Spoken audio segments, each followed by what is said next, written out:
On the spiritual path, Sri Sadguru is considered to be more important than God. We all keep talking about God. We all have been trying to search God for years. But has anyone found God, or has anyone been able to see God in practical sense? Has the search for God stopped? No. You need to understand that when we talk about God, God is not to be searched. God, the Almighty's presence, has to be felt. So the questions whether God exists or not. If God exists, then why are we not able to see Him? How can we feel the presence or existence of God? How to reach God? To answer all these questions, we need someone who can satisfy our curiosity. Not only questions related to spirituality, but even the questions we come across on a daily basis, be it social, financial, or related to family matters. We need someone who can answer these questions, someone who can guide us. From the time of birth, we have questions. Our mother initially tries to give answers to most of our questions. In youth, after marriage, our spouse, and at work, maybe some colleague or superior tries to answer our day-to-day questions. So from time to time, we have someone to guide us in different aspects of life. Everything which we don't understand, we try to ask, and there is always someone who tries to help us with these answers. Similarly, we need someone who will ultimately make us understand everything related to spiritual path as well. Especially those who have not yet met Sri Sadguru have notions or beliefs that God resides in temples. So what he tries to do is go to Sri Maruti temple every Saturday, go to Devi's temple, Yogeshwari Mata temple on a particular day, Sri Datta Guru temple on Tuesday, and to Sri Omkareshwar temple every Monday. Practically, one visits different temples to meet different gods residing in those temples. Some start reading spiritual texts concerned with all these gods. Some start reciting mantras related to these gods. Someone who believes in Sri Ganesha starts to read Atharva Shirsha on a daily basis, and in some cases multiple times in a day. This continues for years together, and the path of searching the God hits a roadblock at some point in time. Of course, he advances on the path as compared to the initial zero from where he had started. But when he hits the roadblock, he is in a state where he starts to feel he was better off before than marching on this path. Initially, when he starts on this path, it's a big zero. But when he reaches certain distance and finds himself in a fix, as path ahead is not clear, with infinite questions in mind, he starts feeling the frustration and even curses himself to have taken this path.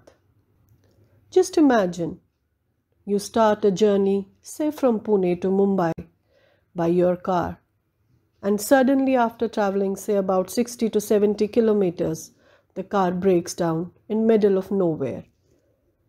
There's no mechanic nearby, no hotel to eat or water to drink. Kids are getting impatient and crying for want of milk. Naturally, you will get the feeling that you were better off at home. Same is the feeling of someone on spiritual path. When he hits the roadblock and there is no one to guide him ahead, he has the same feeling that he was better off as ignorant. Midway on this path, we have infinite questions and thoughts start to haunt us. Or why did we embark on this journey? In this state of mind, one starts searching for someone who can guide. Finally, someone tells him to visit particular saint, Sri Sai Baba, Sri Gajanan Maharaj, Sri Akkalkot Swami, Sri Kalavati Ai, and so on. He starts going to Sri Sai Baba, Sri Gajanan Maharaj, and starts attending and participating in discourse, arti. He starts reading books and participates in all events. But again, after some time, he starts feeling the discomfort, experiences the vacuum inside, and he feels stagnated on the path. Of course, for someone whose aim is to get onto this path of spirituality, just limited to his and his family's happiness, or to get rid of questions or problems, definitely gets some relief and gets temporary happiness. But for someone who is in search of real God, will not get satisfied by just attending satsang or listening to bhajan or kirtan. In short, his journey of self-realization will be incomplete. You started your journey from Pune, reached Lonavala is a milestone, and then started the journey again, reached Khopoli, another milestone. But is this the destination? No. So the journey, which started from nothing, reached a stage when you start visiting temples, when you started listening to discourse and reading spiritual text, you advance further on the path. Finally, someone suggests, there is someone who knows this path and can guide us on this path. You start going there and start listening to him. You start observing every minute details of that spiritual leader and understands his grip on the subject.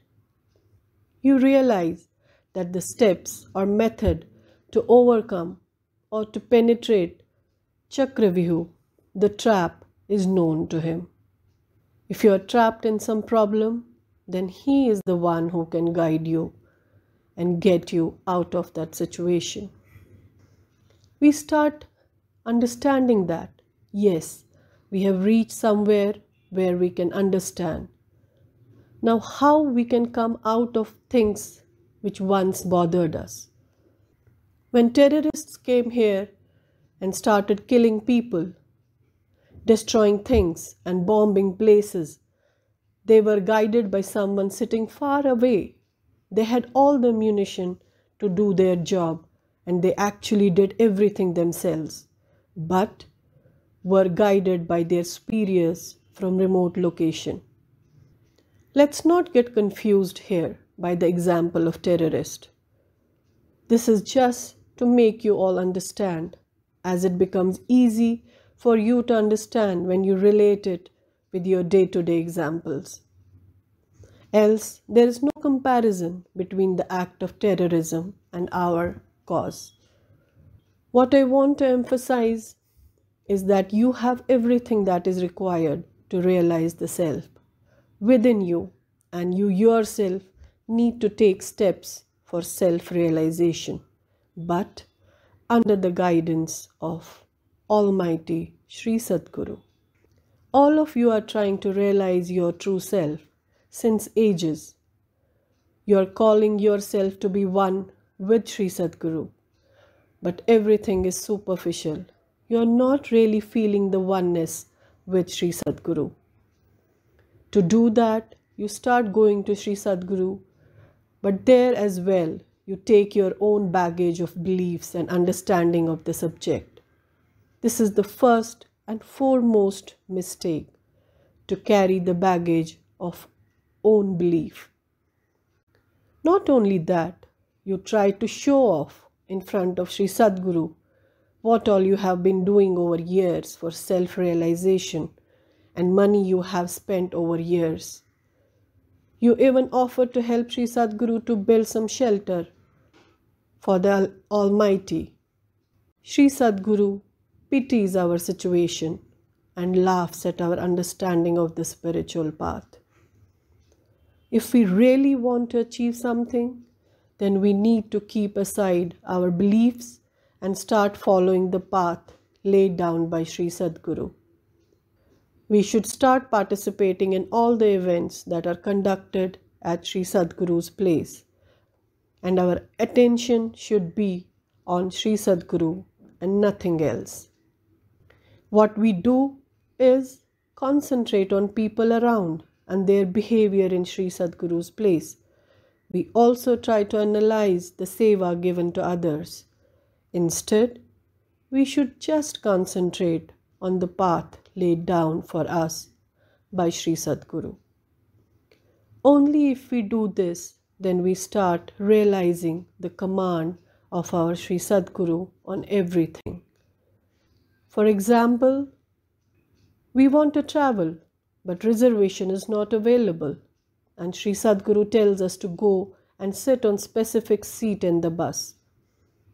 You think, how that is possible since the bus is completely reserved? But you still take up the travel.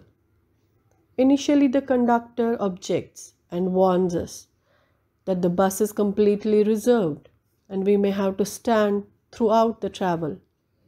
But after some time, same conductor offers us a seat to sit. We realize that the number on the seat is same as was told by Sri Sadguru. We think, how Sri Sadguru knew this beforehand? However, the fact is that since we had to travel, Sri Sadguru ensures that the person traveling on that specific seat does not wake up on time so that we can travel. Jai Sai Ram.